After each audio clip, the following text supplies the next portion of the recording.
herkese iyi akşamlar. Bugün 8 Nisan 2025 Salı. Benim için çok kıymetli bir yayın. Neden? Yıllardır yayın yapıyorum ama Mustafa İslamoğlu hocam benim yani şahsen tanışmadım ama tanışmayı çok istediğim, tanışma fırsatını da bu yayın sayesinde bulduğum, yıllardır okuduğum, takip ettiğim ve çok örnek aldığım bir insandır. Hocam hoş geldiniz. Safa bulduk, hoş bulduk Dicle Hanım. Teşekkür Nasılsınız? ediyorum. Siz de hoş geldiniz gönlümüze, gözümüze. Teşekkür ederim, çok teşekkür ederim. Biraz önce söylediklerim az bile. Beni tanıyanlar, izleyenler zaten az çok sizin ve birkaç hocamızın daha benim için ne kadar kıymetli olduğunu, ne kadar çok şey öğrendiğimi bilirler. Sizle burada tanışma fırsatı bulmak benim için çok daha kıymetli. Çünkü ömür boyu burada kalacak bir anı olmuş oldu. Ben ilk defa bir konu kendim istediğim için, yani hakikaten kendi merak ettiklerimi sormak için davet ettim. Siz de bu kadar yoğunluğunuzu arasında beni kırmadınız, geldiniz. Tekrardan hoş geldiniz diyorum size de. Hoş bulduk, teşekkür ediyorum. Safa bulduk. Şimdi arkadaşlarımız bolca sorularını yazmaya başlamışlar. Ben bütün soruları soracağım. Hocam Eyvallah. bütün soruları sorabilirsin dedi. Ama ben dediğim gibi önce kendi merak ettiğimi soracağım. Evet. Şimdi aslında hepimizin, inanan herkesin okuduğu bir kitap var. Kur'an-ı Kerim. İşte 6236 tane ayet var bu kitapta. Fakat bu 6236 tane ayetten hocam çok farklı yorumlar çıkıyor. Yani bir konuda farklılıklar var. Niye bu kadar aynı kitaptan farklı yorumlar çıkabiliyor? Bunun birçok sebebi var. Bir, yorum yapanların bilgi düzeyleri değişik, farklı. Bilgi düzeyleri farklılaştıkça yorum da farklılaşır. İki, metnin kendisi ikiye ayrılır. Kendi kendini ikiye ayırır metin. Ali İmran suresi 7. ayette. Bir, kitabın annesi dediği, Ümmül Kitap dediği, muhkem dediği ayetler ki bunlar yoruma açık değil, tek anlamlı, mecazi değil, hakiki anlamlarıyla alınır. Bir de çok anlamlı olan ayetler vardır ki her edebi dilde mecaz vardır, istiare vardır, teşbih vardır, benzetme vardır, sembolik dil vardır. Kur'an sembolik dilin tarihteki en zirve eserlerinden biridir. Onun için sembolik dili kullanan her kitap yorumlanır ve yorum da katman katmandır. Bu katmanlara ulaşmak için bir, dil bilgisi gerekir. İki, hedef dili iyi bilmek gerekir. Üç, kaynak dili iyi bilmek gerekir. Burada kaynak dil, Kur'an'ın dili Arapça, hedef dili ise şu anda Türkçe. Biz kaynak dilden aldığımız anlamı hedef dile taşıyoruz. Bu bir anlam taşıma operasyonu. Tercüme de budur zaten. Dolayısıyla bu operasyonun tarih boyunca yapanlar iyi bilir ki tercüme yol kazasız olmaz. Yolda daima zayiat olur. Anlam zayiatı. Anlam kaymaları, anlam kabarmaları, fazlalaşmaları, anlam daralmaları, yani buna semantik bilimi dediğimiz bilim ilgilenir bununla.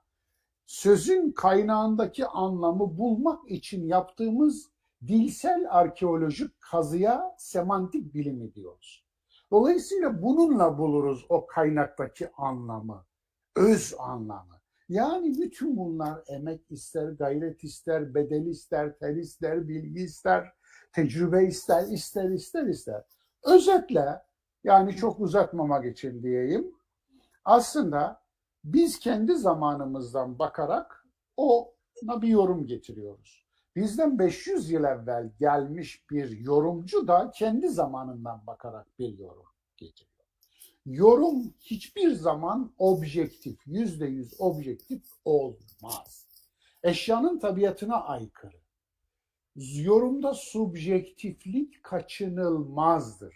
Zira herkes kendi çağının çocuğudur. Bilgilerimizle, bagajlarımızla, önyargılarımızla, yargılarımızla, kültürümüzle, psikolojimizle, o andaki duygumuzla, düşüncemizle, yani bütün bunlar işin içine karışıyor. Dolayısıyla saf anlamak diye bir şey yok. Bu anlamda Kur'an da bunun bilincinde zaten. Onun için bir de şu var, böyle bir metni, Kur'an gibi bir metni, edebi bir metin, ayrıca sembolik bir metin, çünkü sembolik olmak zorunda. Yani bize anlattığı şeyler eğer askeriye talimnamesi veya kurulum kılavuzu zannetmiyorsak, kurulum kılavuzunda biliyorsunuz mobilyayı açarsınız, demonte mobilyayı, montaj yapacaksınız. Birinci maddeye bakarsınız. Civataları çıkar, şu deliklere tak. O ikinci madde somunlarını tak. Üçüncü madde üstüne tereklerini koy. Dördüncü madde kapağını tak. Yani böyle bir şey bekliyorsak eğer, bu haksızlık. Kur'an'a haksızlık. O zaman 1400 yıl yaşamaz bu metin. O zaman bugüne bir şey söylemez. Tüketilmiş olması lazım bu metnin o zaman. Metin tüketilirse yeri müzedir. Dolayısıyla bu metnin anlamı tükenmemeli.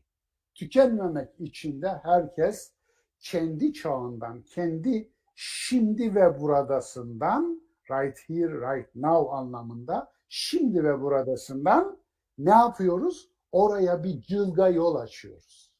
Patika yol açıyoruz. Ve hepimiz kendi zamanımızdan bakıyoruz. Bu anlamda metin aslında bize kişisel yoldaş oluyor. Kişisel arkadaş oluyor, yol arkadaşı. Ve kişisel bir numarası var. Şu gözlüğüm nasıl bana has? Size taktık mı sizin gözünüze garip gelir. Hatta bozabilir. Bu gözlük gibi metin herkesin gözüne söyleyeceği bir şey vardır ama herkese aynı şeyi söylemeyebilir. Yani özetle edebi metinler hep böyledir. Dante'nin İlahi Komedyasını alalım. 15 kişilik bir ders grubuyla okuyalım. Herkesten bir özet bekleyelim. İnanın ikisi aynı özet çıkmayacaktır. Aynısı Homeros'un destanları için de geçerlidir. Alalım İlyada'yı, alalım Odiseya'yı ve okuyalım. O bir epik şiirdir biliyorsunuz, destandır.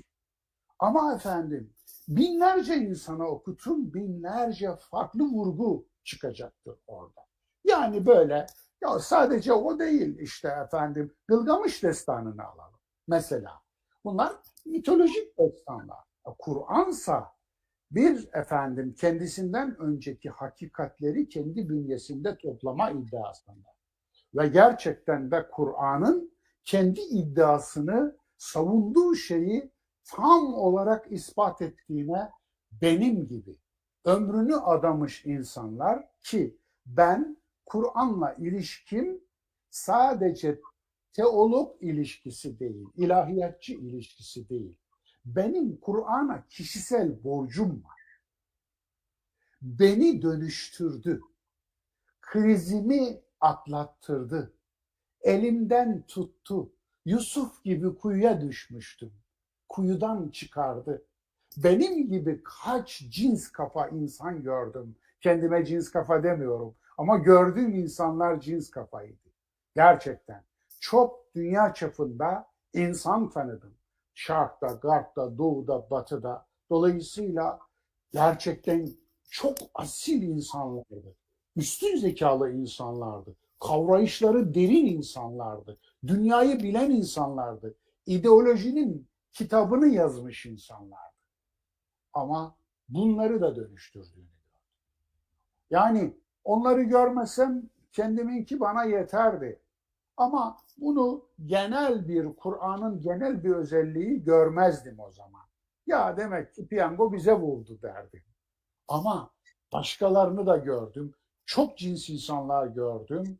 Bir ömrü dolu dolu yaşamış ve gerçekten de bildiğini iyi bilen insanlar.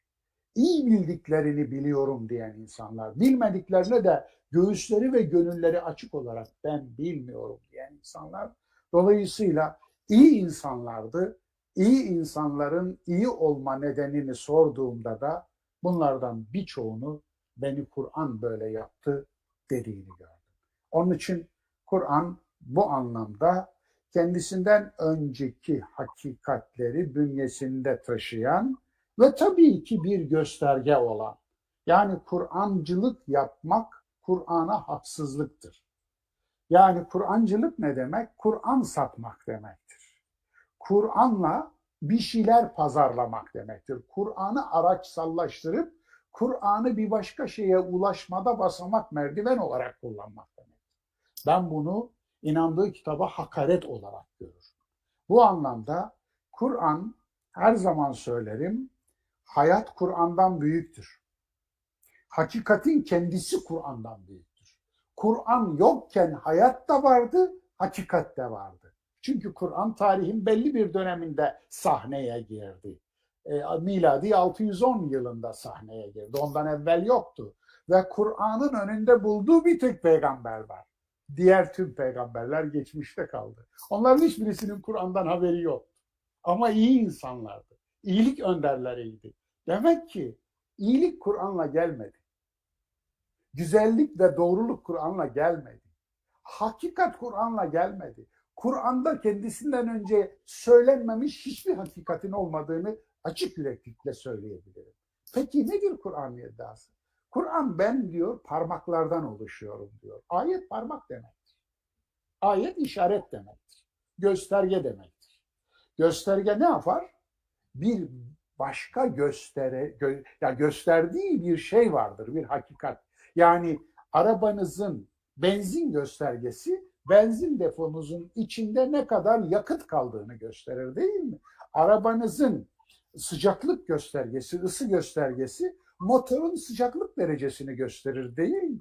Termometreniz oda sıcaklığını gösterir, değil mi? İşte bunun gibi. Termometrenin kendisi değildir bakmanız gereken. Onun için parmak aya gösterirken aya bakarlar. Parmağa değil derim her zaman. Kur'an'ın ayetleri parmaktır. Bir şeyi gösterir. Neyi gösterirler? Doğayı gösterir. Tabiatı gösterir. Kainatı gösterir. Varlığı gösterir. İnsanı gösterir. Sizi gösterir. Kur'an'a göre siz gerçek Kur'ansınız. Kur'an'ın kendisi sadece gösteren bir işaret parmağı. Onun için gösterdiği yere bakılır. Eğer göstergeye sadık olmak istiyorsan, göstergeye saygılıysan, gösterdiği yere bakacaksın Dicle Hanım. Göstergeye değil. Şempanzeler bugüne kadar hep parmağa bakmışlar. Gösterilen yere bakan bir şempanze şu ana kadar tespit edilmemiş.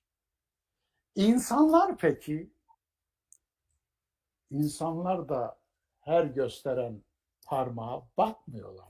Ya affedersiniz, gösterdiği yere bakmıyorlar. Yani demek ki geriye doğru bir evrimde var yani. Onun için şempanze gibi bakmakta ısrar edenler var.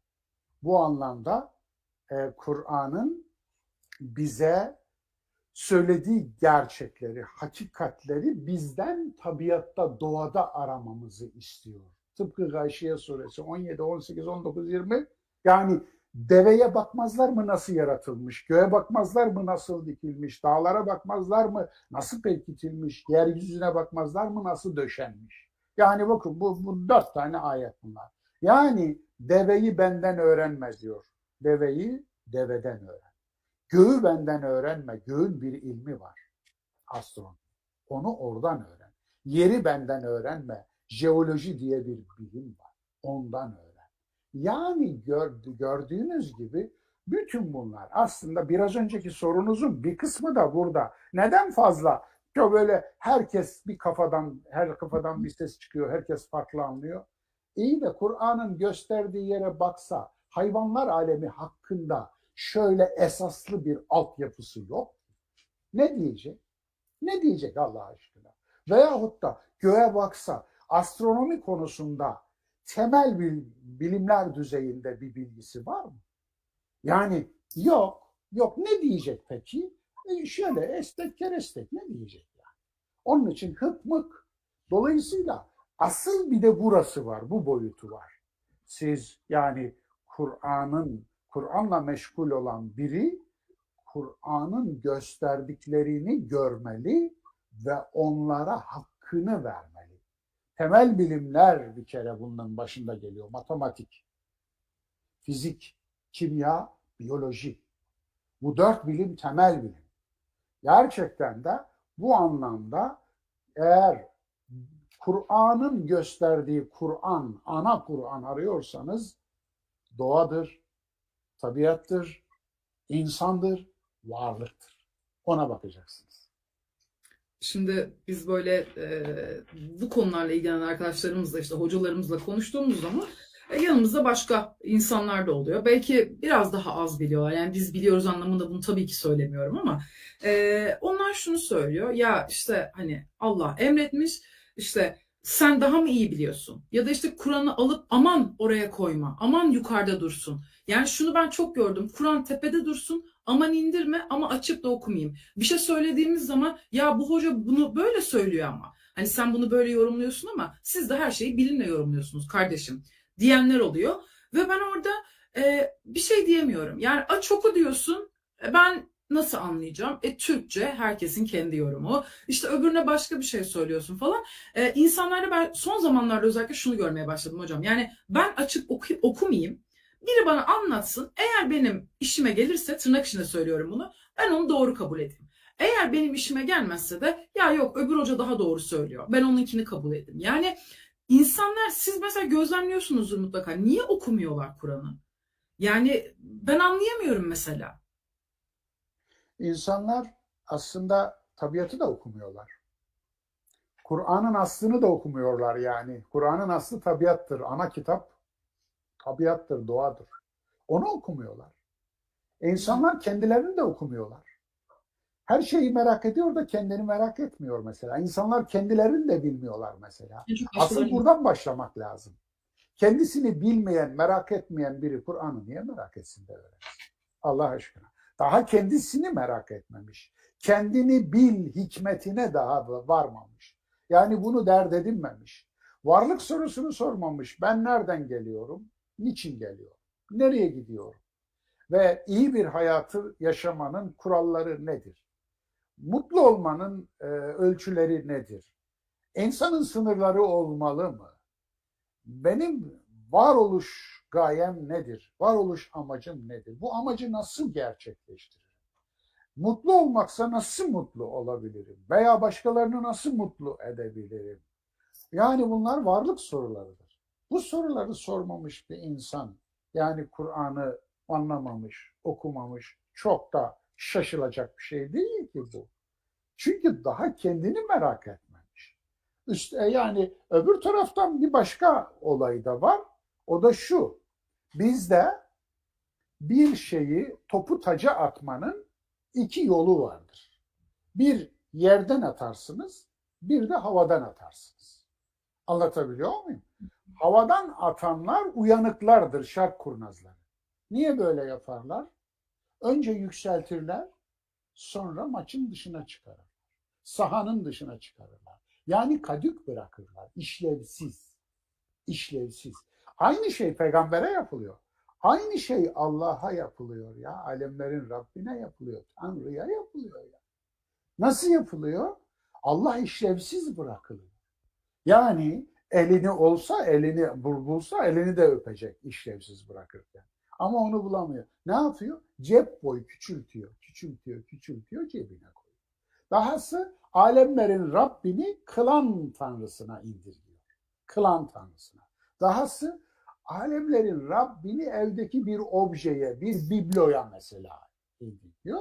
Diyor ki ben seni buraya koyacağım, sen de burada duracaksın. Allah'sın ya, gene Allah'sın canım. Ben sana Allah diyeceğim. Hatta Allah Allah Allah diyeceğim. Hatta boncuğu elime alacağım, 99 kere çevireceğim. O da olmaz, 500 kere bile çevireceğim. Ama sen benim seni koyduğum yerde duracaksın. Dolayısıyla Allah'a yapıyor, Kur'an'a yapmış çok. Kur'an'a da aynısını yapıyor. Nedir bu? Bu işte aslında kutsama adı altında hayattan dışlamadır. Bu bir şark kurnazlığıdır. Bunu her zaman yapmışlardır. Onun için bu anlamda Kur'an'ı anlama konusunda bir çaba göstermeyen insan aslında hayatı anlama konusunda da bir çaba göstermiyor. Bu zihin tasarrufu da diyorlar ama Aslında ben zihin pintiliği diyorum buna. Nasıl bir zihin tasarrufu bu? İki nöron arasında kısa yolu kullanıyor. Fare yolu denir diyoruz biz ona. Anlatabiliyor muyum? Nedir? Farenin yaptığı peyniri görür, yol kısa, dilim büyük. Şunu sormaz. Bu peynir burada ne geziyor? Fare sormaz. Onun için tuzağa düşer. Onun için fare tuzağı vardır. Peki kim sorar? İnsan sorar. İnsan sormalı. Bu peynir burada ne geziyor? O zaman tuzaktan korunursunuz. Kendi kendimize kurduğumuz binlerce tuzak var zihnimizde. Bu tuzakların sebebi de kısa yolu kullanmak için kafamızı yormamamız. Hocam derler bana bazen, efendim, kafamı karıştırdın. Ben de onlara diyorum, karışık kafa iyi olur, bir kafanız olduğunun farkına varırsınız. Çünkü bir kafanız olduğunun farkında değilsiniz. Onun için de onu kullanmıyorsunuz. 0 kilometre geliyorsunuz, 0 kilometre gidiyorsunuz. Hiç kullanılmaz. Kafa dükkanı olsa sizinki en pahalı ederdi. Ama sizin için hiçbir değeri yok. Çünkü hiç açmamışsınız kapağını. Yani bu anlamda Kur'an'la ilgilenen insan kendisiyle de ilgilenir. Yani hani ben şunu söylerim ara sıra. Ben Müslümanım diyene bir tek soru sorasım gelir. Ciddi misin? Sadece bu kadar. Ciddi misin? Yani bunu söylemek bir iddiadır. Öyle değil mi? Ben hekimim diyen bir iddiada bulunmuş olur. Sırtında hekim gömleği görmemiz onun hekim olduğuna delalet etmez. En cahilce mekesi de çıkar, sırtına bir gömlek bulur. Ama gerçekten hadi bakalım. Hangi doktorsan, hangi alanın mütehassısıysan, uzmanıysan teşhisini koy. Tedavini yap, görelim. Dolayısıyla her iddianın bir ispatı vardır. İddialar ispat ister. Onun için ben şuyum demek o kadar kolay bir şeydir ki dilin kemiği yok. Herkes her şeyi söyleyebilir. Sen o musun gerçekten? İspat. Yani ben işte Kur'an'a inanıyorum diyor değil mi? Kitabım diyor değil mi? Bu bir ispat değildir. Bu bir iddiadır. Peki ispat nedir? İspatı ona inanmanın karşılığını veriyor musun? Ona soru soruyor musun? Ondan cevap alıyor musun? Onunla yoldaş mısın? Ondan yaralarına merhem çıkarıyor musun? Onları kullanıyor musun, sürüyor musun? Hayatının dönemeçlerinde, yokuşlarında, dönüşlerinde, inişlerinde, zor demlerinde, zor anlarında, kor anlarında şöyle dönüp de bana bir formülün var mı? Bir çıkış formülün var mı? Bana söyleyeceğin bir şey var mı? Diye soruyor musun? Yok, yok, yok. Peki olsa ne olur? Olmasa ne olur? Yani Kur'an'ı senin elinden almamla senin eline vermem arasında ne fark var? Hiçbir fark yok. Oku, okuma değil o, seslendir.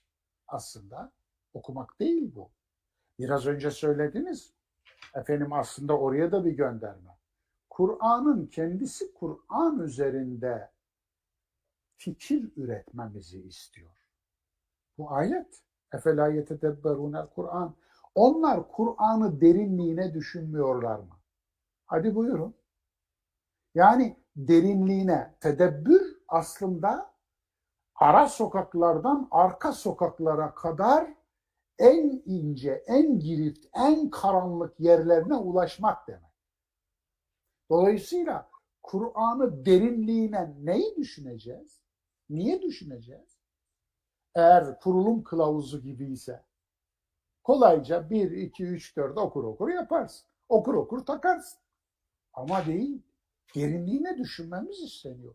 Demek ki aslında Kur'an, biraz önce de söylediğim gibi, bu gözlük benim gözüm için iyidir, sizin gözünüz için değil.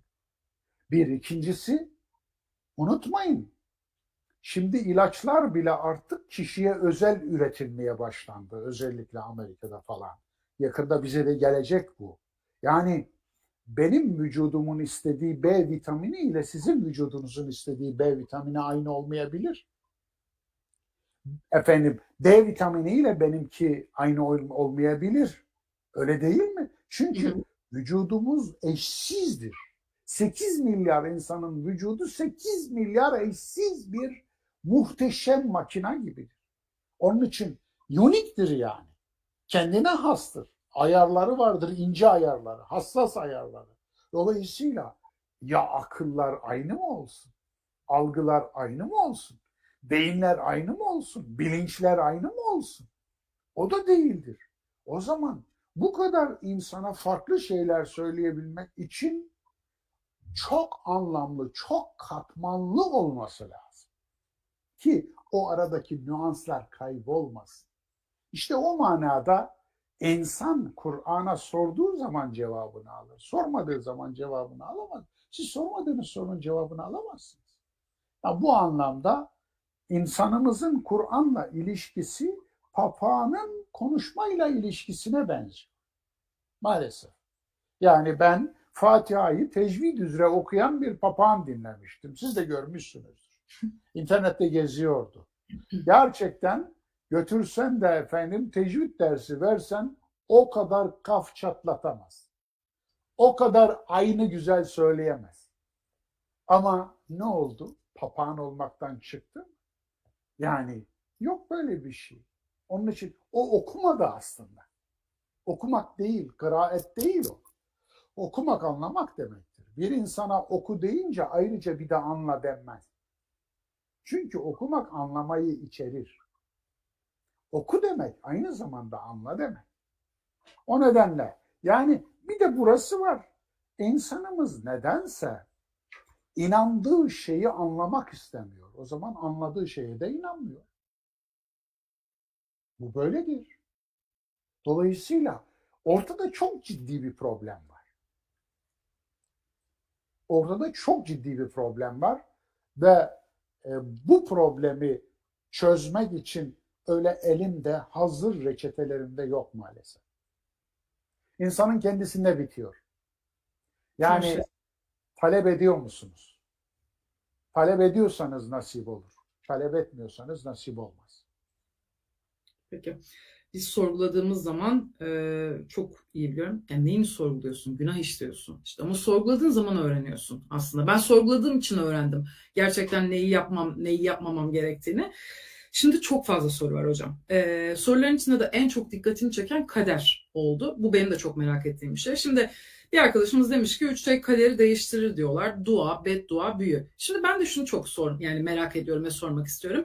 Şimdi ölüm bizim kaderimiz mi? Bir de bu kader algısı da çok farklı değil mi hocam? Yani bana göre ya bilmiyorum doğru mu yanlış mı? Benim anladığım kadar Allah benim yoluma 3-5 tane yol çıkarıyor. Bana ama akıl verdiği için doğru olanı seçmemi bana bırakıyor. Seçtiğimde benim kaderim oluyor. Ama bazıları da şöyle diyor. Evleneceğin insan, öleceğin zaman işte ya da belli şeyler var. Bunlar senin kaderin. Sen bunu hiçbir şekilde değiştiremezsin. Ya ben mesela orada benim kafam karışıyor. Şimdi kaderle alakalı bunu görünce de bunu da sormak istedim. Yani kader aslında ne ve gerçekten ölümümüz, doğumumuz, evlenmemiz ya da işte büyü bunlar kaderi değiştiriyor mu yani? Bir kere Kur'an'dan yola çıkalım. Önce İsra suresinin 13. ayetini şuraya bir koyalım. Biz her insanın kaderini kendi çabasına bağlı kıldık. Bu bir. Buraya koyuyoruz. İkincisi, kader bu anlamda fatalizm değildir. Yani alın yazısı değildir. Eğer siz bir şeyi seçebiliyorsanız o sizin kaderiniz değildir. Seçtikten sonra kendinize kader kılarsınız. Eğer bir şeyi seçemiyorsanız orada söz edebilirsiniz. Dolayısıyla seçimini size bırakılan herhangi bir şeye kader diyemezsiniz. Çünkü seçimi size bırakılmıştır. O zaman şöyle mi diyeceğiz? Git Firavun'a diyor Musa'ya, ona hak yola çağır. Umulur ki o söz dinler, nasihat dinler. Şimdi alemlerin Rabbi olan Allah Firavun'u Firavun olarak kader kıldı. Firavun'un kaderi firavunluktu. Ve ondan sonra Musa'yı gönderip kaderini ez, kaderini çiğne mi dedi. O mu yani? Böyle mi anlayacağız? Yani bu Allah'a hakaret olmaz mı? Evet. Kader ne kelime? Kur'an'da kaderin imanla birlikte aynı cümlede kullandığı bir tek vaki değil. Böyle bir şey yok. Kur'an'da imanın şartlarının geçtiği ayetler var. İçinde kader maddesi yok. O sonradandır. Hadislerle sokmuşlar onu. 200 sene sonra sokulmuş bu. Dolayısıyla işte Bakara suresi 100 66. ayet yanlış hatırlamıyorsam, İsra suresinde de 136. ayet olacak yanlış hatırlamıyorsam. Burada iman edilecek maddeler sayılır. 5 madde sayılır. Kader maddesi yoktur. Demek ki o günün gelenekleri ayete razı olmamışlar. Kendi kültürlerinin kader anlayışını monte etmişler. Resmen montajdır bu. Bu şuna benziyor. 5 tane parmağı olan bir eliniz var. Siz buna 6. bir parmağı monte ediyorsunuz. Söyler misiniz?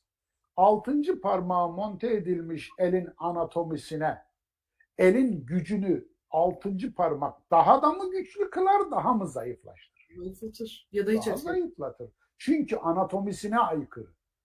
Elin anatomisi 5 parmaklıdır. Onun için 6 parmaklı doğanların 6. parmağı operasyonla alınıyor. Niye? Onun ayrı bir sistemi yok çünkü.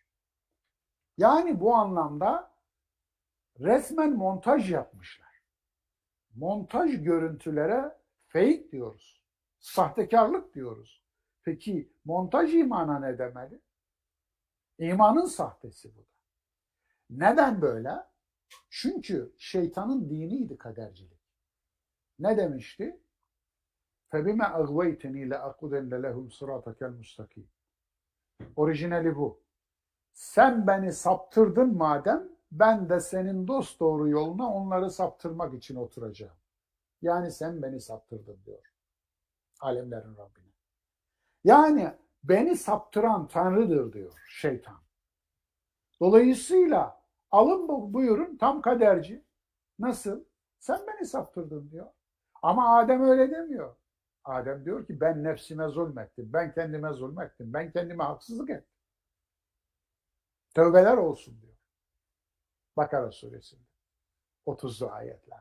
Dolayısıyla demek ki şeytanın diniymiş. Yine müşriklerin dinidir kadercilik. Müşrikler Allah Resulü onları Kur'an'a davet ettiği zaman ne diyorlardı biliyor musunuz? Gelmemek için, reddetmek için, Kur'an'ı, imanı, Allah'ı reddetmek için şunu söylüyorlardı. Biz babalarımızı bulduğumuz yola uyarız.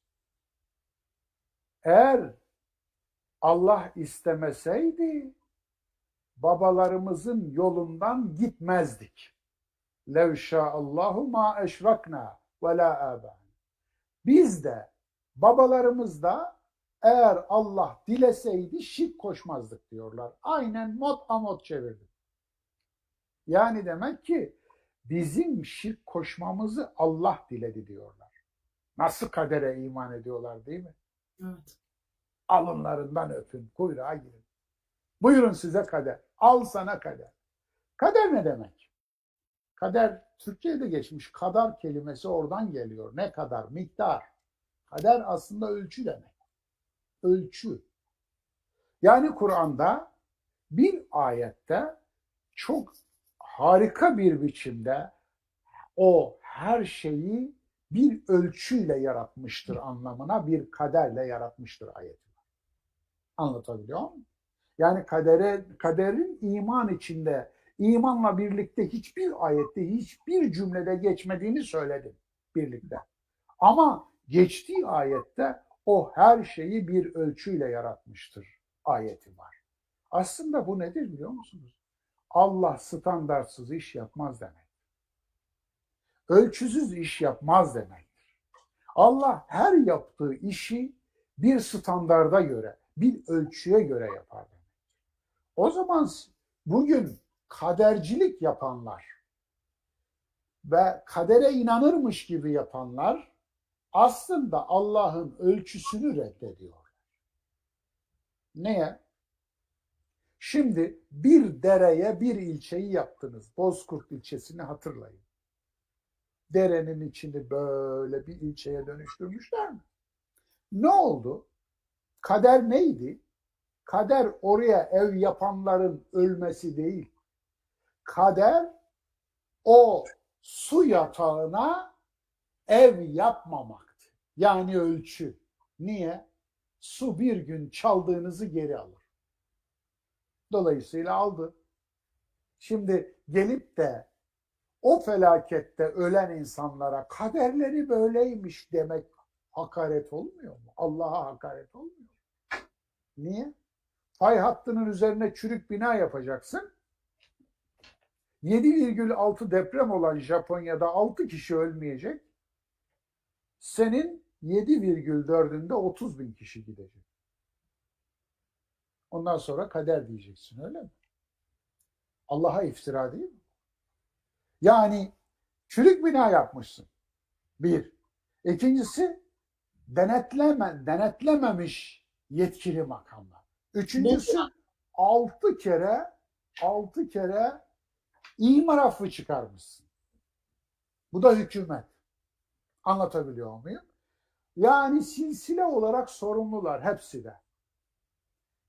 Çürük bina yapan müteahhit sorumlu. O çürük binaya evet diyen hane sahibi sorumlu.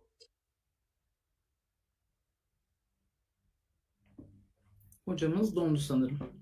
İnternette bir sıkıntı. Affı çıkarıp çürük binada, yani mezar gibi evlere o insanları dolduran ve onları meşrulaştıranlar da sorumlu. Dolayısıyla şimdi buna kader dedik. Ne yaptık? Allah'a iftira ettik. Allah'ın bir ölçüsü vardı. Biz kadere uymadık aslında. Ölçüye uymadık. Standartları çiğnedik. Bir standart vardı değil mi? Onun için yani eşyanın bir yasası var. Suyun bir yasası var. Akışkanlar dinamiği diye bir dinamik var. Akışkanlar dinamiğine göre suyun yasası bellidir. Tabiatın önüne duramazsınız. O zaman tabiatla savaşamazsınız. Tabiatın kaderi var aslında. Peki niye tabiatın kaderini çiğnedin? Asıl sen işte o zaman kadere karşı geldin. Asıl dere yatağına ev yapmakla kadere karşı geldin. Sen asıl deprem fay hattına çürük bina yapmakla, çürük şehir yapmakla kadere karşı geldin. Görüyorsunuz değil mi? Bir şeyi doğru ele almadığımız zaman hem kendimizi aldatıyoruz hem de Allah'ı aldatmaya kalkmak gibi bir hadsizlik yapıyoruz. Dolayısıyla bunun kaderle falan alakası yok. Seçmemiz gereken, seçimimize bırakılan şeylerde kaderimiz seçimimizdir. Biz seçeriz. Seçiyoruz da nitekim. Dolayısıyla eğer seçimimize dahil değilse o da seçenindir. Kim seçtiyse onundur. Yani bu anlamda dediğim gibi kader meselesinde ciddi manada bir bilgisizlik, bir cehalet, hatta içinde yaşadığımız bu yaşama karşı laubaliliğimiz ona karşı da laubalilik biçiminde gerçekleşiyor. Bu konuda benim 1350 sene önce yazılmış Hasan Basri'nin Kader Risalesi diye kaybedilmiş, gelenekçiler tarafından yok edilmiş, jenoside uğranmış, kitap Engizisyon'la kurban edilmiş, dünyada tek bir nüshası kalmış. O da Süleymaniye Kütüphanesi'nde el yazma, 800 yıl evvel elle yazılmış bir nüshayı buldum, çıkardım, neşrettim. Yani Türkçe'ye çevirdim, orijinalini koydum, altına da yorumunu yaptım. Kader Risalesi diye yayınladım. Eğer çok daha ayrıntılı olarak anlayalım, görelim, meseleyi bütünlüğü içinde ele alalım diyen varsa bizi izleyen arkadaşlarımız içerisinde ona tavsiye ediyorum. En geniş anlamda bu meseleyi Kader Risalesi'nden okuyabilir. Peki.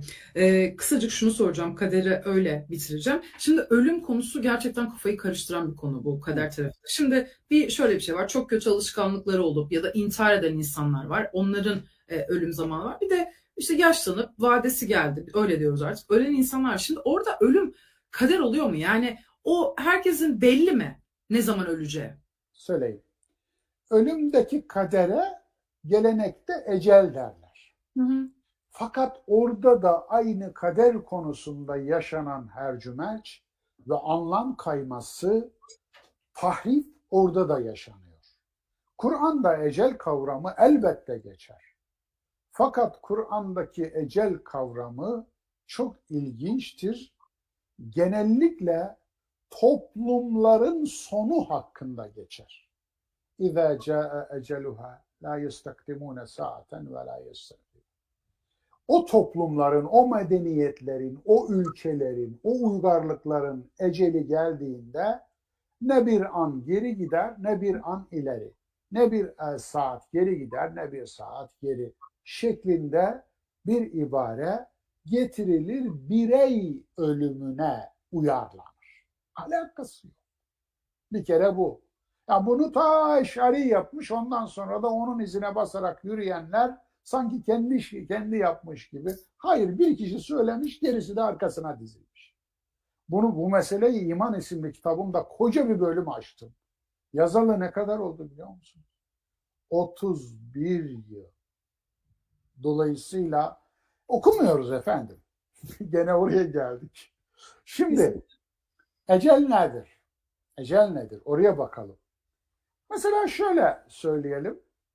Eğer bu kaderse hiçbir cinayetten kimsenin yargılanmaması lazım. Öyle mi? Vicdanım. Öyle değil. Yani eğer kaderi o ise o adamın suçu ne? Evet. O adam yani işte bir trafik kazası hükmünde veya yolda giderken ayağa kaymış, efendim bir çukura düşmüş, kafasını travmatik olarak vurmuş ve ölmüş. Bunun gibi bir şey. O da efendim onun kaderini gerçekleştiren bir araç. Onu niye yargılıyoruz?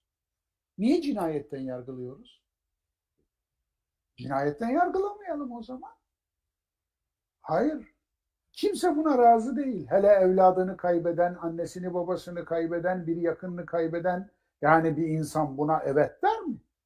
Peki bu kaderciler, bunu söyleyenler, özellikle toplum içinde kaderciliği, şeytanın dinini piyasaya pazarlayanlar, yahu bunlar bir otoyoldan geçerken sağlarına sollarına bakmadan karşıdan karşıya geçmiyorlar.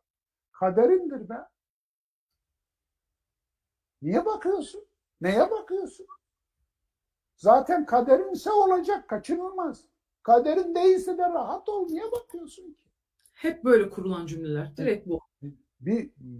Benim bu kitabı çevirdikten sonra efendim bu kaderciler, şeytanın dininin müntesipleri üzerime hücum ettiler. Ne kafirliğim kaldı, ne oryantalistliğim kaldı, ne zındıklığım kaldı. Efendim bunlara kendi mantıklarıyla döndüm, dedim ki bu da benim kaderim. Niye her şeyin kaderine inanıyorsunuz da benim kaderimin bu olduğuna inanmıyorsunuz? Yani çelişkisi içindesiniz. Tutarsızsınız. Ahlaksızsınız. Çünkü tutarsızlık ahlaksızlık. Tutarsızsınız. Gördüğünüz gibi kader diye mangalda kül bırakmıyorsunuz. Bu da benim kaderim. Benim kaderime niye karşı geliyorsunuz? Yani dolayısıyla ecele gelelim. Ecel Kur'an'da geçen bir kavram fakat bu anlama gelmez. Ne anlama gelir ya? Ünlü İslam alimlerinden bundan 1150 yıl önce yaşamış olan Bakillani isimli gerçekten cins kafa bir alimimiz var, kelamcı. Onun ecel tanımını çok sevmiştim ve eserimde de onu aldım. Diyor ki, ecel, Tanrı'nın, Allah'ın takvim yaprağını kıvırması değildir. Bir kere bunun altını bir çizelim. Sizin sorunuz bununla ilgili. Takvimin yaprağını kıvırdı. Dedi ki 2028'in 10. ayın 15'inde öleceksin. Saat şu, saniye şu, dakika şu. Bu mu? Kıvırdı, yazdı oraya.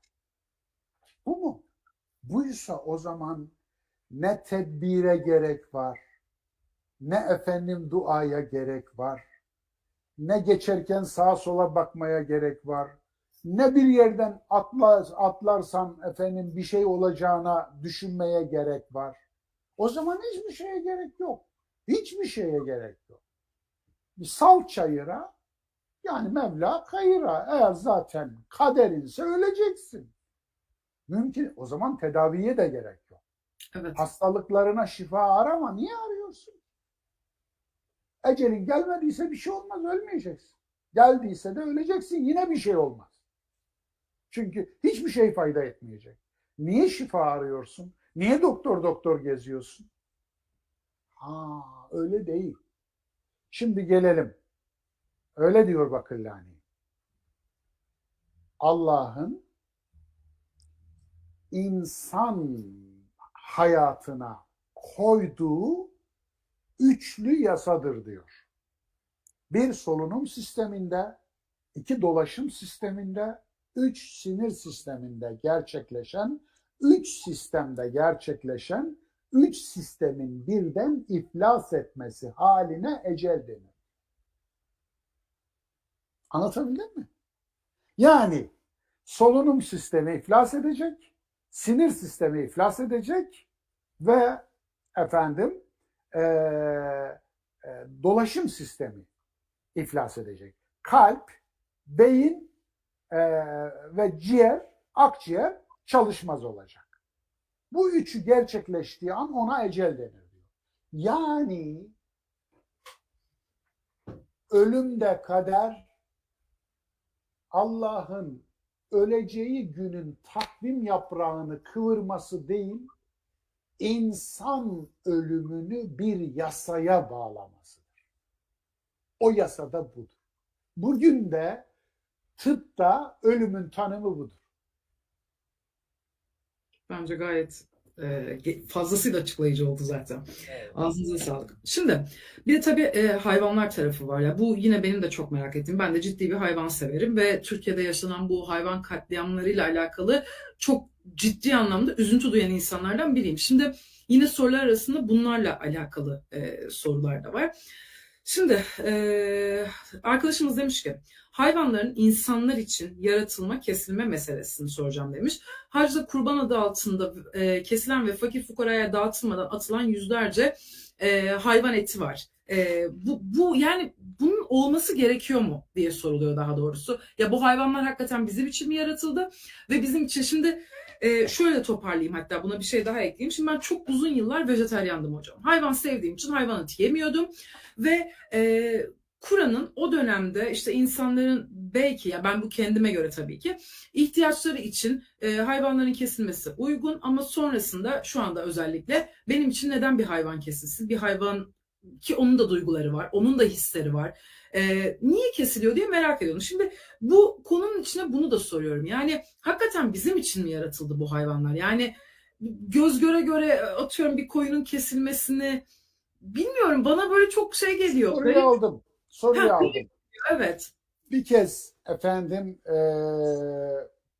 Sakhara lekum orijinal ifadede Hac suresinin 37. ayetinde, 36. ayetinde de geçer bu. Sizin emrinize amade kılındı şeklinde.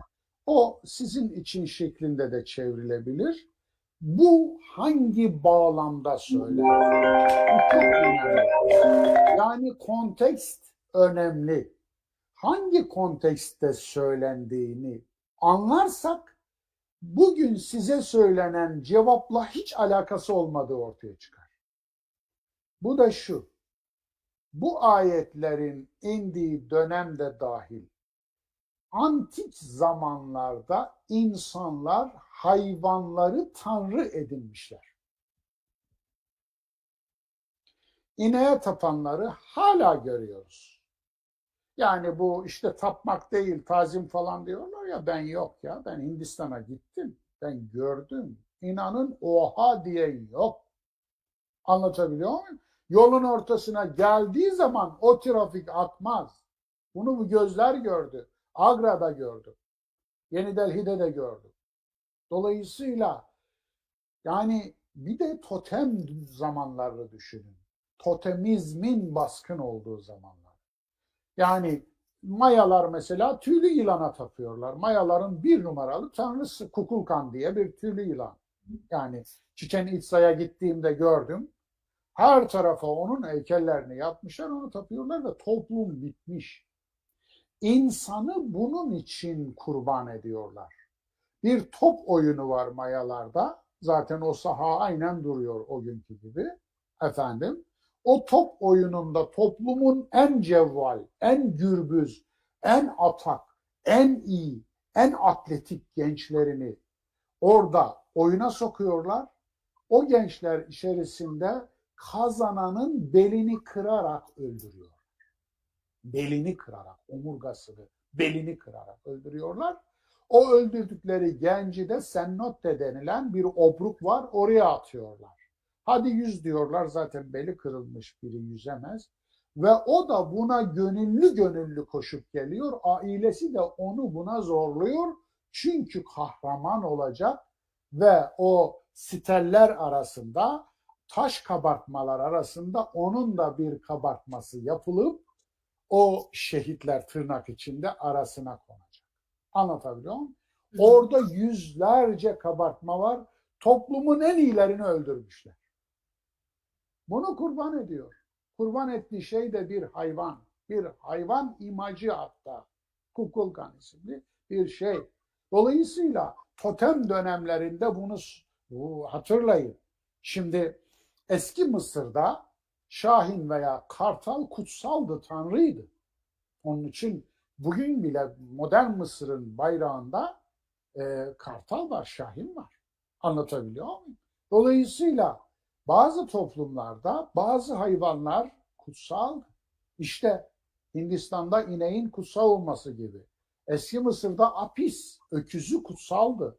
Apis mabediydi.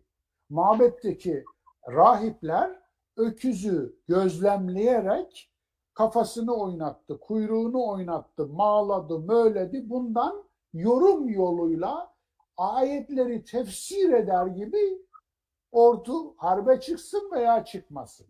Ekim, Nil kenarında ekim başlasın veya başlamasın. Veyahut da işte şu olsun veya olmasın, düğün olsun veya olmasın, bunu çıkarırlardı. Yani hayvanlar insanın emrine amade kılındı, insana tanrı olsun diye var olmadı anlamına geliyor bu. Anlatabildim mi? Öncelikle varlık hiyerarşisinde hiyerarşiyi bir düzeltmeye çalışıyor Kur'an. Yoksa hayvanları telef edin, hayvanları keyfinize göre kesin, yok edin efendim diye falan değil. Mesele kurban meselesine geliyorsa eğer, ben bu meseleyi Siretül Kur'an derslerimin şeyde işledim. Kevser suresi tefsirinde işledim. Orada 40 dakikamı ayırdım. Sahabenin anlayışı, Resulullah'ın anlayışı bugünkü anlayış değil. Bu kurban anlayışı değil. Anlatabiliyor muyum? Yani kaldı ki mübarek Kur'an'da kurban kes diye bir ifade yok. Fesalli rabbike venhar. Kurban zaten kesiliyor. Müşrikler kadar kurban kesmezdi müminler. Müşrikler o kadar çok kurban keserlerdi ki Kabe'deki Hacer-ül Esved taşı beyaz imiş, kurban kanlarını süre süre siyah olmuş rivayeti vardır. Çok ilginç. Bu böyle ya da değil ama müşrikler gösteriş yaparlar, birbirlerine nispet yaparlar. Orada bir sürü hayvan keserler putların önünde, onları da yemez, dağıtırlar da fakir fukaraya. Dolayısıyla Oradaki ayetteki anlam şu. Eğer bir hayvanı kesiyorsanız Rabbiniz için kesin. Yani aslında Rabbin için kes. Başkası için değil, put için değil. Şu için bu için değil. Putperestlik göstergesi yapmayın. Hayvan boğazlamayı. Anlatabiliyor muyum? Onun için Rabbin için kes. Peki aynı ayette Hac suresinin 37. ayetinde onların etleri ve kanları Allah'a ulaşmaz diyor. Etleri ve kanları Allah'a ulaşır diyen birileri varmış. Buradan mı çıkıyor? Evet, onlar var. Peki etleri ve kanları Allah'a ulaşan diyenlerin bir kısmı da Yahudiler. Onun için kestikleri kurbandan hiç yemiyorlar, yakıyorlar. Evet. Bir de havayı kirletiyorlar, yakıyorlar. Etleri ve kanları ulaşmaz diyen Allah ne demiş oluyor aslında? Yani Allah'ın istediği şey sizden Allah'a et vermeniz, Allah için hayvanı boğazlamanız, kesmeniz, kan göndermeniz değil. Buna ihtiyacınız varsa yapın. Yoksa yapmayın. Bu da hacda ihtiyaç. Niye? Köşedeki otelin lokantasında veya köşedeki bakkalda, köşedeki fırıncıdan ekmek alamazsınız, yiyecek alamazsınız, oturup yiyemezsiniz. Yok, çöl orası. Ve oraya görülmemiş bir insan seli gelmiş ve bunlar gıda, yani yaşayacaklar, yiyecekler. O günün geçer akça yiyecek gıdası da bu. Onun için o hacıları doyursun diyedir. Yani ihtiyaca binaen. Eğer bu ihtiyaç yoksa zaten haccın bir türü de kurbansız haçtır. Anlatabiliyor muyum? Haccı ifrat denilen hac çeşidi kurbansız haçtır. Kurbansız da hac olabiliyormuş demek ki. Yani nereden baksak Dicle Hanım elimizde kalıyor. Onun için bu anlamda, bugünkü anlamda bir kurban kesme yarışı yok Allah Resulü döneminde. Sahabenin böyle bir yarışı yok. İbn Abbas Kur'an'ın en ünlü yorumcusuydu sahabe arasındaki. Bir kurban günü gönderiyor vekil harcını, git diyor çarşıdan bana bir but et al, gelirken de ki bu İbn Abbas'ın kurbanıdır. Orada kaynaklarını verdim söylediğim yerde derste. Anlatabiliyor muyum? Ya bir zat vardı efendim, yani bir parçada ilahiyatçı bir profesör, işte horozdan tavuktan kurban olur dedi diye adamı linç ettiler. Oysa Sünni kaynaklarda Bilal-i Habeşi'nin horoz kestiği yazılıyor. Anlatabiliyor muyum? Kurban olarak. Yani nereden baksanız elinizde kalıyor. Nereden baksanız. Ve koca koca adamlar bu adam linç edilirken ağızlarını açıp da bir şey demediler. Kitlelerine oturun oturduğunuz yerde, bilmiyorsanız bilmediğinizi bilin demediler. Dolayısıyla nereden bakarsanız bakın, Habil ve Kabil kıssası anlatılır Kur'an'da. Anlatabiliyor muyum?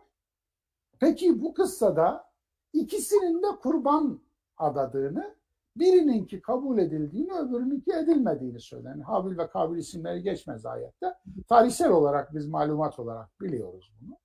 Efendim, kurbanı kabul edilenin sunduğu kurbanlar bitkiden, kurbanı kabul edilmeyen Kabil'in kurbanı ise hayvandan. Nasıl yorumlarsanız yorumlayın. Anlatabiliyor muyum? Yani biraz önce dediğim gibi din bu değil. Bunlar ritüel ve bunlar insanlığın faydasına olduğu sürece destek. Anlatabiliyor muyum? Hayat bir bütündür. Biz kainata mensubuz. Biz tabiata mensubuz. Biz kainatın efendisi falan değiliz. Anlatabiliyor muyum? Hatta sofraya en son geldik biz. Sofranın en başına kurulamayız.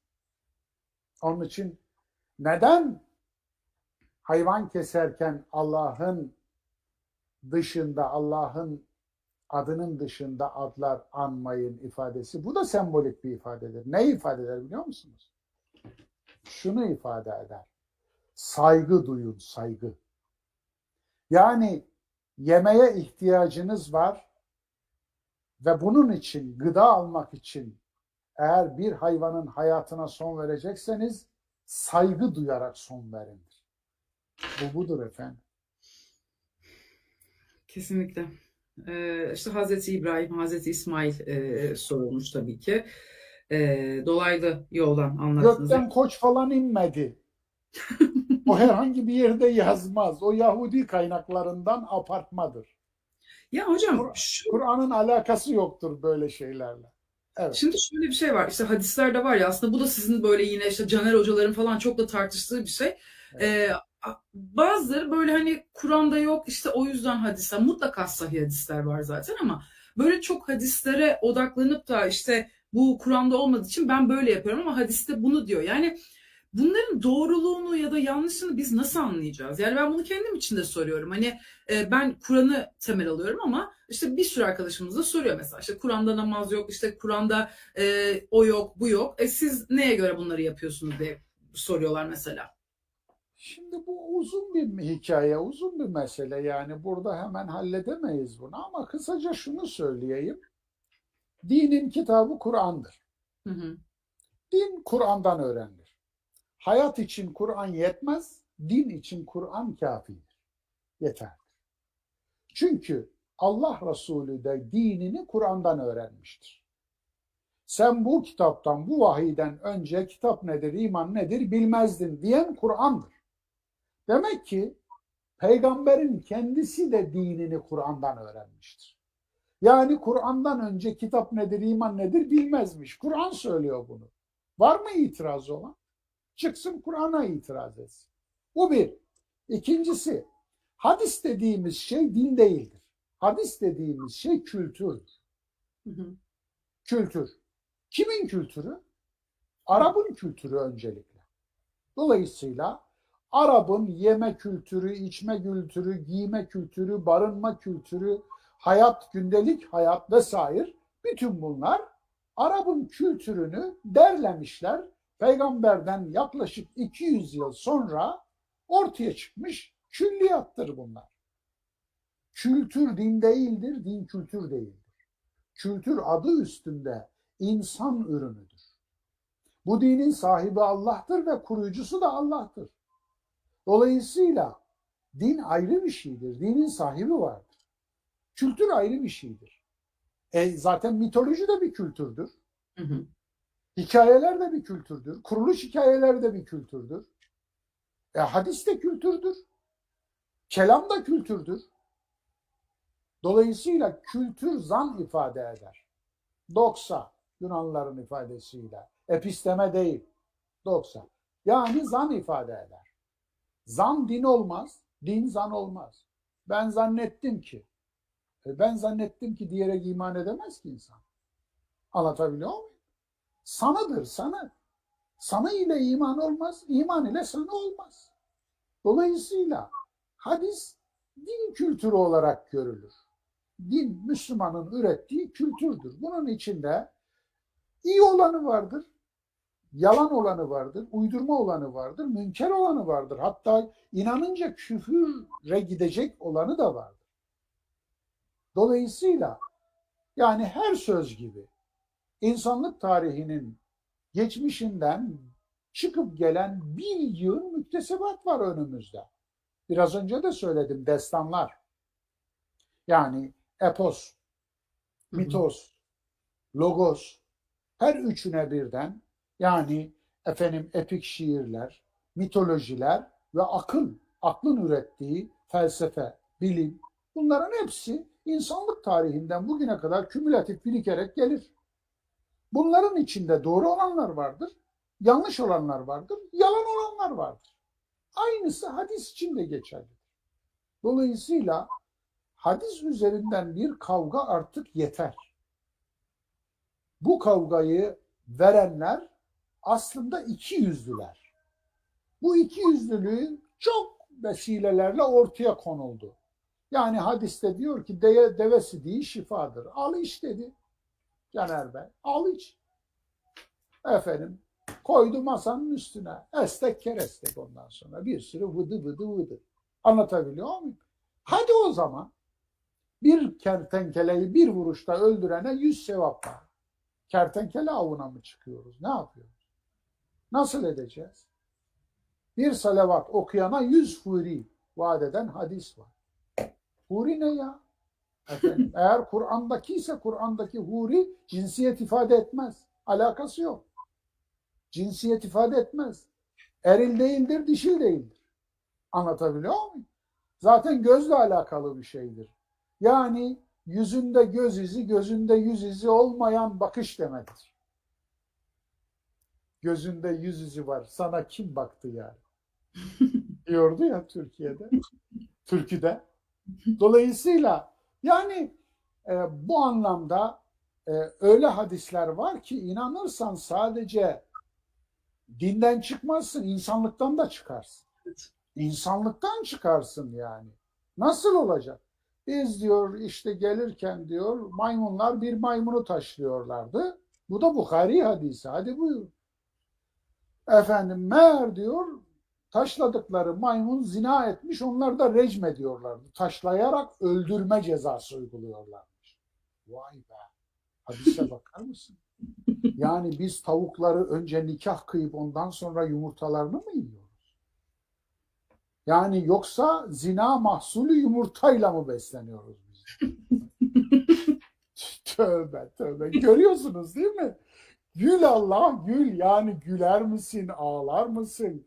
Yani böyle saçmalıklar sabaha kadar söyleyebilirim örnek. Onun için lütfen artık bu kavga bitsin. Bu tartışmanın herhangi bir yere götürmesi mümkün değil. Zaten bu tartışmalar gerçek tartışmalardan bizi alıkoyuyor. Hayata kör oluyoruz. Varlığa kör oluyoruz. İnsana kör oluyoruz. Birbirimize kör oluyoruz. Ve kendi kendimizin yaşam sevincini çalıyoruz. Hırsızlık yapıyoruz. İnsanımızın yaşam enerjisini soğuruyoruz, yok ediyoruz. Yazık günah değil mi? Evet. Son sorum olsun. Sizi çok yormak istemiyorum ama bu arada şöyle o kadar çok mesaj var ki lütfen hocamı tekrar davet et Dicle diye. İnşallah ben çok isterim. Sizin vaktiniz oldukça tabii. Çünkü çok fazla hocam yani. Son soruyu da soruyorum. Hazreti Adem ve Hazreti Havva'nın yaratılışıyla alakalı işte göğüs kemiğinden mi yaratıldı? İşte onlardan önce insan var mıydı gibi sorular var böyle. Kısacık da ona değinelim mi? Eyvallah. Öncelikle bu konuda 350-400 sayfalık bir eser yazdım. Efendim, Kur'an'a göre yaratılış ve evrim. Yani mümkün olursa arkadaşlarımız eğer fırsat bulabilirlerse, çünkü bu konuda tavsiye edeceğimiz fazla bir çalışma olmadığı için bunu tavsiye ediyorum. Efendim, şunu söyleyeyim, Kur'an'da Adem ismi geçer, Havva geçmez. Adem ve eşi olarak geçer. Adem bir sembol isimdir, arketiptir, prototiptir. Araf suresinin 11. ayetinde Adem insanoğlu yerine kullanılır. İnsanoğlu yerine. Siz diye gelir devam eder ayet. Ondan sonra meleklere dedik ki Adem oğlunun emrine amade olun, secde edin diye çevrilir genelde. Ama o emre amade olmak demektir. Dolayısıyla siz Adem diye devam eder cümle yapısı. Yani Adem insanoğlu anlamına kullanılır. Sembolik bir kullanımdır. Adem diye bir kişi değil, insanoğlunun tamamı, Ademoğlunun tamamı Adem'dir. Prototip diyorum, arketip diyorum. İlk tip. Bu bir. İkincisi, Yahudi kültüründe Havva'nın Adem'in kaburga kemiğinin 13. kaburga kemiğinden yaratılması yazar. Talmudik kültürdür bu. Talmud da yazar. Bu Yahudi kültürüdür. Bunu getirip Müslüman kitaplarına sokanlar aslında İsrailiyatı, İsrailoğulları dinini Müslümanın imanının içine sokanlardır. Bir de buna inanıp da İsrail'e karşı slogan atanlar var ya, benim tüylerimi diken diken ediyor. Senin dinin İsrail olmuş be. Yani İsrail senin içinde. Sen neyle mücadele ettiğini zannediyorsun? İmanın İsrail imanı olmuş. İmanın Yahudi imanı olmuş. Önce imanını temizle. Slogan atmayı bırak da imanını temizle. Gelelim Adem Neci. Kur'an'da insanoğlunun yaratılışı Kur'an'dan öğrenilmez. Bakın sohbetimizin başında Gâşiye suresinin 17, 18, 19, 20. ayetlerine girdim söze. Ne diyordu? Onlar deveye bakmazlar mı nasıl yaratılmış? Göğe bakmazlar mı nasıl yükseltilmiş? Dağlara bakmazlar mı nasıl perkitilmiş? Yere bakmazlar mı nasıl yayılmış, döşenmiş? Peki nereye bakmamız lazımmış? Deveyi merak ediyorsak Kur'an'a bakmayacağız. Deveye bakacağız. Deve deveden öğrenilir diyor. Gök gökten öğrenilir, Kur'an'dan öğrenmez. Yer yerden öğrenilir, jeolojiden öğrenilir. Kur'an'dan öğrenmez. O zaman devam edeceğiz. Ankebut suresinin 20. ayetine geleceğiz.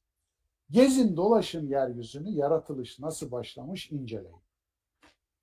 Kul siru fil ard fenzuru keyfe beda'el halk.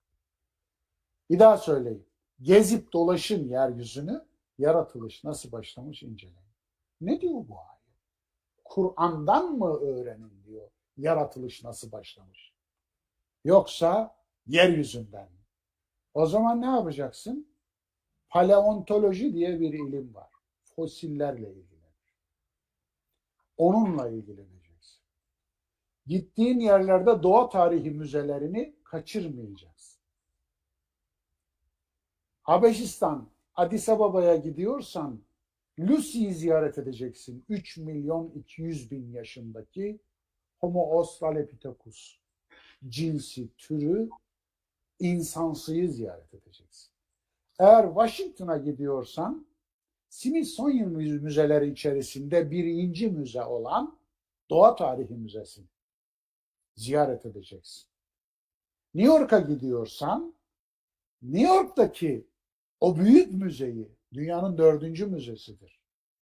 Onu ziyaret edeceksin. Eğer Tokyo'ya gidiyorsan Tokyo'da Doğa Tarihi Müzesi var. Anlatabiliyor muyum? Eğer Çin'e gidiyorsan Çin'de var. Onu ziyaret edeceksin. Ben hepsini ziyaret ettim, onun için söylüyorum. Dolayısıyla onlar ayettir. Bir 3.200.000 yıl insan kemiği yerin altında eğer saklanmışsa, Allah diye bir varlığa inanıyorsan buna da inan. Allah ayet saklamış sana bugüne gelsin diye. Anlatabiliyor muyum? 30 küsur tane insansı var, hominini insansı. Bunların her biri bugünkü Homo sapiens'i vermek için ki Homo sapiens'in tarihi yani biliyorsunuz 380.000 civarında 400.000 yıla yakın. Dolayısıyla biz şapkadan çıkan tavşan değiliz. Allah şapkadan tavşan çıkarmaz. Niye? Zati sungur değildir. Devir kapıpırt değildir. Peki nedir? Allah'ın yasaları vardır. Bunu kendisi söyler.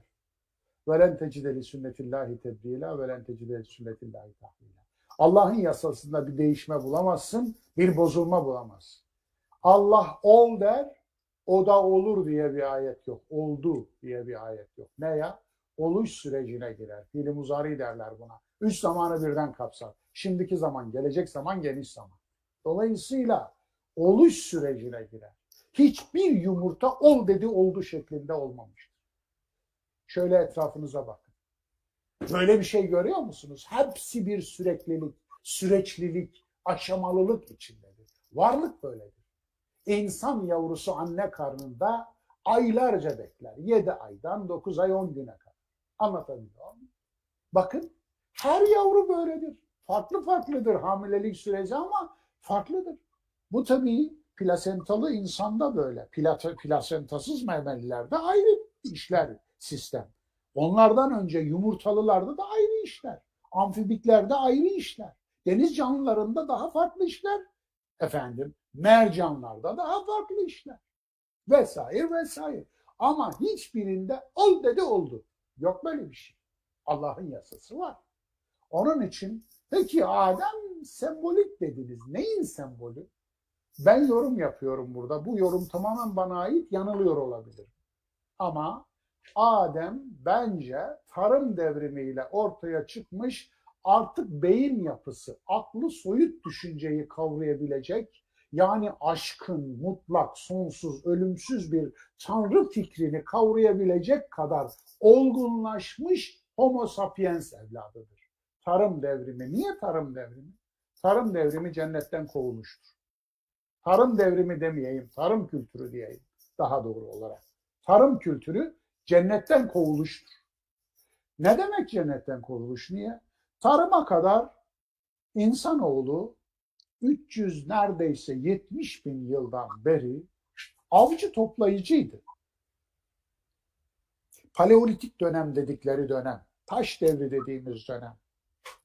Taş devirleri boyunca insanoğlu nerede ekmek, nerede su, onun arkasında yürümüş. Ve yediğini sindiriyor. İstediği yerde yatıyor. Sınır yok. Mülkiyet yok. Çatışma yok. Düşman yok. Savaş yok. Savaş yok. Mağara resimleri 55 bin yıl öncesinden başlar Sulawesi adasında bugüne kadar işte Fransa'daki, İspanya'daki mağara resimleri, yani Şuve mağarası, Altamira mağarası, efendim Lascaux mağarası, Koske mağarası, yani Türkiye'de efendim Antalya'daki mağaralar, Hatay'daki 5 mağara, Denizli'deki 1 mağara, bütün buralarda insan ürünü eserler bulundu. Bazılarında insanın kendisi bulundu. 1.200.000 yıllık Anadolu'nun en eski Homo erectus'u Denizli'de bir mağarada bulundu mesela. Yani bütün bunları gördüğünüzde efendim mağara resimde insanı öldürdüğü bir sahne yok. İnsanın hayvanı öldürdüğü sahne. Dolayısıyla mülkiyet yok. Sınır yok. Devlet yok. Zulmedecek size bir imparator, bir tiran, bir diktatör yok. Anlatabiliyor muyum? Ekmek elden su gölden. Hastalık da yok, işin garibi. Niye? Çünkü şehirler kurulmamış, insanlık çöplüğü icat etmemiş, çöplük icat edilmemiş. Çünkü çöp biriktirmiyor. Ve efendim daha ne olmuş? Tarım devrimine geçmediği için otoimmün hastalıklar ortaya çıkmamış. 100'ü aşkın hastalıktır. Diyabet bunların içindedir. Hashimoto bunların içindedir. Anlatabiliyor muyum? Bir sürü kanser çeşidi bunların içindedir. Yani bunlar yok. Obezite yok. Fazla kilolar yok. Hep sınırda yaşıyor. Fit. Herkes fit. Dolayısıyla o gün kazanıyor, o gün buluyor, o gün yiyor, ondan sonra ense. Ertesi gün bir daha. Yeryüzü onun cenneti. Sınır da yok. Dikenli teller de yok. Vize de yok. Vize yasağı da yok. Dolayısıyla gördüğünüz gibi benim yorumum bu. Adem ne zaman oldu? Adem işte cennetten kovuldu. İnsanoğlunun tarım kültürüyle o hayatı, avcı toplayıcı hayatı terk etmesine sembolik bir anlatımı diyorum. Benim yorumum bu. Hata ediyor olabilir ama yorumum bu. Dolayısıyla daha iyi bir yorum varsa onu kabul etmeye hazırım. Yani bu anlamda bu gibi Kur'an kıssalarının sembolik dilin harika bir ürünü olduğunu unutmayalım. Dicle Hanım. Yani bir kitabı okumanın usulü vardır. Şimdi siz bir dil öğreniyor olsanız İngilizce öğrendiğinizi varsayalım. TOEFL efendim. Diyelim ki oradan gidiyorsunuz. Bunun aşamaları var değil mi? 1, 2, 3 var değil mi? Efendim. Yani o aşamaları kat ederek gidersiniz. Onun bir usulü, bir metodolojisi vardır. Dolayısıyla bir sözlük okumanın usulü, adabı, metodolojisi, ansiklopedi de okunur ama okumanın bir usulü vardır mesela. Dolayısıyla Kur'an okumanın da bir usulü var. Kur'an okuma yöntemini, metodolojisi hakkında bir şeyler bilmek lazım. Kur'an'daki anlatılar nasıl bir şeydir mesela? Kur'an'daki anlatılar bilgi vermek için değil, bilinç vermek için. İnsanı bilgin etmeyi amaçlamazlar. Bilge etmeyi amaçlarlar. Anlatabiliyor muyum? Harika. Bilgiyi tabiattan alırsınız. Deveyi deveden öğrenirsiniz. Anlatabiliyor muyum? Ama bilinci Kur'an ilkelerle verir. Seni bilinçle donatır. Bu ikisi farklı şeyler. Teşekkür ediyorum. Hocam vallahi ben çok teşekkür ederim. Sizin sayenizde o kadar çok dua aldım ki Dicle Hanım iyi ki hocamızı davet etmişsiniz diye. Ne güzel. Ben de çok sevindim. Ben de dua ediyorum sana. Şimdi şöyle, o kadar güzel yorumlar var ki. Yani benim ilk defa bir yayında diyorum ya bu kadar çok dua Birkaç aldım. tanesini okur musun? Yani hepsini bile okurum ama hemen söylüyorum. O zaman bana gönder. Tamam, ekran fotoğrafını da alayım. Allah razı olsun, emeğinize sağlık. Çok teşekkür ediyorum Dicle Hanım. Değerli hocamızla bizleri buluşturduğunuz için lütfen devamı gelsin. Hocam çok özür dilerim. Çok güzel anlatımınız var. Soruyu unuttuk anlatımınızdan dolayı. Eyvallah. Bugün de günlerden huzur dedik. Hocamdan program için söz alabilir miyiz? Algılarını kapatma, ekranı kapatıyoruz. kapatıyoruz. Bahar Hocam selam ve dualarımızla hayırlı ve iyilik dolu günlerimiz ve günleriniz Çok olsun. Çok teşekkür ederim. Yormayayım seni. Ben sadece kardeşlerimizin birkaç tanesinin o güzel dilekleri diğer kardeşlerimize de ulaşsın. Bir aramızda bir sinerji olsun. Bir Kesinlikle. Sevgi alışverişi olsun. Kelebekler uçsun. Kelebek enerjisi kocaman bir güzellik kasırgasına dönüşsün diye okuttum. Kusura bakmayın lütfen. Estağfurullah hocam, seve seve. Naifliğiniz için de çok çok teşekkür ediyorlar. Estağfurullah. Sizi mutlaka tekrar görmek istiyorlar. Siz de zaten olur inşallah. Takip etmek sana ait. İnşallah evet. Feyzullah Bey'le şey yaparsınız, sekreterimle. Öyle müsait bir zamanda bir tadı damaklarında kalsın bir. İkincisi doymak bıkmaktır, doymasınlar. Üçüncüsü bu işin sonu hiç yok. Yani yetti bitti yok. Bitmeyecek. Anlatabiliyor muyum? Bitmemeli. Beynimizin hakkı soru sormaktır. Onun için sorusu tükenmiş bir beyin ölüdür. Yani onun hareket ediyor olması diri olduğunun göstergesi değildir. Onun için beyin soru sormaya devam etmeli. Soru aklın duasıdır. Özlem kalbin duasıdır. Özlemle ve soruyla kalın. Peki ben de son cümlemi söyleyeyim. Bugün benim doğum günüm. Ben her yıl kendime doğum günümde mutlaka bir hediye alırım. Bir kitap alırım, sevdiğim şey yaparım. Bu yıl siz birkaç gün önce işte Feyzullah Bey'le konuştuk. Yayın tarihini bugüne söyledi. Ben o yüzden kendime hediye almadım. Bu yayın benim için gerçekten... Beni hediye olarak kabul et. Bunu bir hediye olarak gör. Tam olarak öyle oldu zaten. Benim bu yaşta bu yılki hediyem hakikaten sizde olan bu yayın oldu hocam. İyi ki varsınız. Ağzınıza sağlık. Hem izleyicilerimiz adına hem de kendi adıma size çok çok teşekkür ediyorum. İyi ki varsınız. Siz de öyle. Çok teşekkür ediyorum. İyi akşamlar diliyorum herkese. Herkese iyilikler diliyorum. Yüreğindeki iyilik kadar iyilik. Sağ olun, var olun. Görüşmek üzere. İyi akşamlar. Görüşmek üzere.